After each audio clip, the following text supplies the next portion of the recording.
The only possibility to spare the American troops from total annihilation is their honorable surrender, which will also prevent the slaughter of helpless civilians. You have 1 hour of truth to reply. What is it? I don't understand it. From the American commander of Bastogne to the German commander. Nuts.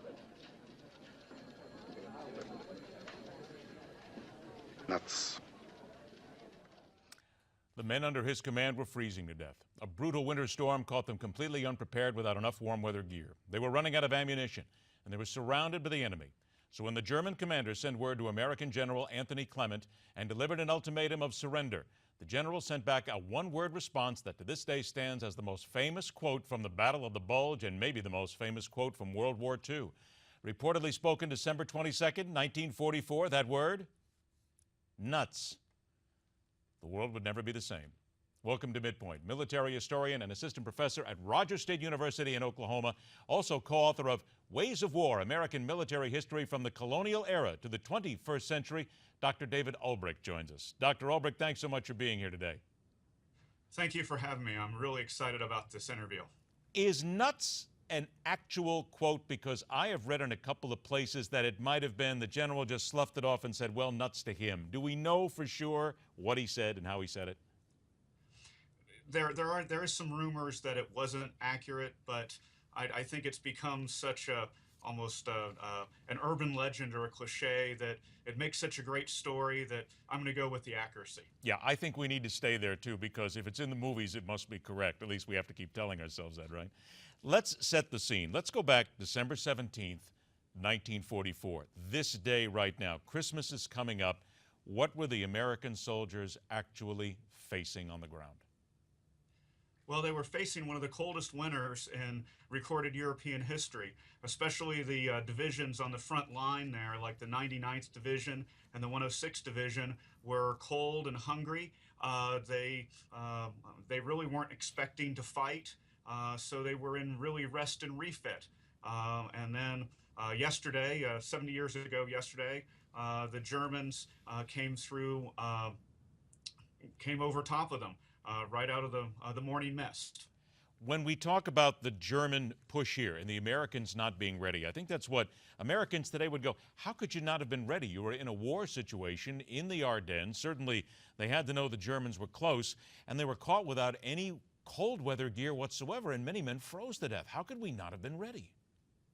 Well, it's part of it that for the last 6 months, the Americans had been chasing the Germans eastward across France. And so when you expect your enemy to be defeated, you don't expect them to counterattack. It's all about assumptions. And I also think that the American intelligence network failed. Is it fair to say that had the American forces not been able to break the Germans at the Battle of the Bulge, that our sitting here today would be under very different circumstances? Yes and no. I don't think that Adolf Hitler could have reached Antwerp. That was his ultimate goal for his soldiers. Even if they had reached Antwerp, that would have set the war back 3 or 4 months. But by then, the American and British juggernaut, the Allied juggernaut in the West, had gained such momentum that I think it would have delayed the war 3, 4, 5, 6 months. But ultimately, Adolf Hitler's forces were not developed enough to be able to maintain that presence. He was kind of delusional in trying to set the war back or end the war. And the fact is, the British would have never negotiated a separate peace regardless. So ultimately, it would have failed sooner or later. Unfortunately, the terrible amount of lives that would have been lost in 4, 5, or 6 months of Hitler still going to work.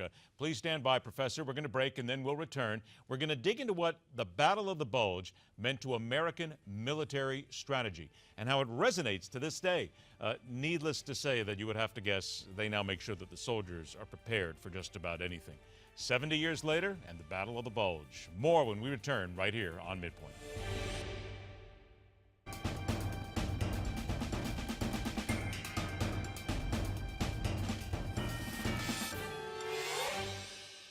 Welcome back to Midpoint from Rogers State University in Oklahoma, military historian David Ulbrich. Professor, before we move any further, I just want to point out, and I mentioned Americans, but there were British also involved in the Battle of the Bulge, correct? Yes, they would have been a little bit north of the American position under Bernard Law Montgomery, but eventually some 700,000 or 800,000 Allied soldiers did participate in the Bulge as George Patton was driving north to close off the Bulge and relieve Bastogne, and then the Americans, supported by the British, were driving south. One of these days we'll have to talk about how much of the movie Patton they actually got right, but that's a story for another day, certainly from somebody who saw it and loved it. Let's look forward here a little bit. We had the Germans who were basically they had English-speaking spies who were trying to work their way into the soldiers there at Bastogne, trying to infiltrate the ranks. We had America being caught off guard. So many things changed. If we move American strategy forward to today, what lessons did we learn from Bastogne in the Battle of the Bulge that we still put into practice today? Well, I think getting good intelligence, knowing what the enemy is doing, knowing where their troop movements are, have an idea of their supply lines, reading their mail, so to speak. I think also making sure that American soldiers are well prepared in terms of food and clothing and ammunition. Most of the time in the 20th century, the United States of America, and even today also, does a great job. The military does a great job in supplying its troops. On a few days, they might be short, but in general, the food and the ammunition and the mail arrives on time. Did we not also maybe learn a little bit something about our own war theater hubris, if you will, because many people thought we couldn't be beaten. We were the Americans. It was basically, and I know that some people thought this way back then. I've read some of the old papers. Throw your helmet out into the field and you could go ahead and beat the enemy. But we learned a lot here about the enemy, about German strategy and about enemy strategy that really we put to use today and is still being taught in a lot of the war colleges, correct?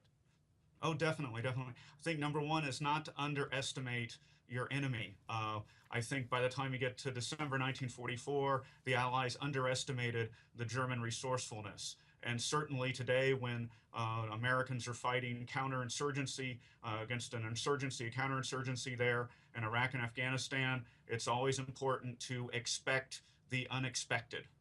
What should we then, people looking back, Professor, they've only seen the movies, they've not really detailed a lot about it. 70 years later, we look back then, about the minute or so that we have left, what are the lessons that we haven't talked about here maybe, that people need to pull from that battle and what it meant overall, not only to victory in World War II, but to our society today? Well, I think it's evidence of how resilient that greatest generation really was.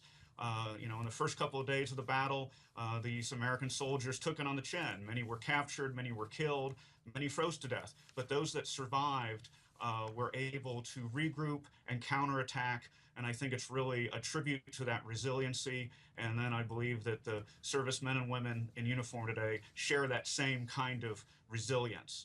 And I think that's a lessons learned aspect of it. It's also a tribute. Lessons learned well and a tribute indeed. I want to remind everybody of the book that you co-authored with Matthew Muehlbauer. It is Ways of War, American Military History from the Colonial Era to the 21st Century. That book and any other book that deals what happened in World War II, certainly in the Battle of the Bulge. Fascinating work indeed. Professor, thank you so much for your time. We appreciate it. A very Merry Christmas to you and your family. Enjoy the holidays.